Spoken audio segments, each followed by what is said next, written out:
Now, the war in Ukraine has taken a disastrous turn. A huge dam in the Russian-controlled area in southern Ukraine has been destroyed. Ukraine's military and NATO have accused Russia of blowing up the dam, while on the other hand, Russia has refused to accept the blame, instead pointing fingers at Ukraine. The flooding, it's being described as an ecological disaster. More details in our next report. The flood levels from the destruction of the Kakhovka Dam in Ukraine are expected to reach their peak Wednesday, but the scale of the devastation across large parts of the region has brought fresh heartbreak in what is still an active war zone. It's now threatening a new wave of homelessness, disease, toxic chemical contamination, and even warnings of floating landmines in this ecological disaster. This is the city of Kherson, which was once occupied by Russian forces before Ukraine's military retook it. It's where Reuters' camera crew found this resident, who's saying her grandmother is trapped on the first floor of a building with her cats and dogs. She was brought there yesterday thinking it would be safer for her. Alas, it was not.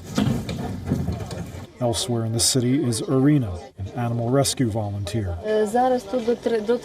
She says her group has already recovered up to 30 dogs. They're trying to save whatever animals they can. But first, they need to wait for a boat so they can go out and save more. Russian state media are reporting that although the water levels may have peaked, the floods are expected to remain for up to 10 days. The long-term damage is another matter. Ukraine's government says the destruction of the dam, which it blames on Russia, is threatening to leave hundreds of thousands of residents without access to drinking water. It also says it will turn what was once farmland into swamps and turn other areas into desert. Russia blames Ukraine for the disaster and has imposed a state of emergency in the areas that it controls, such as this town, Kakhovka, where the destroyed dam is. Resident Valery Melnik's home is flooded, but he says he won't leave.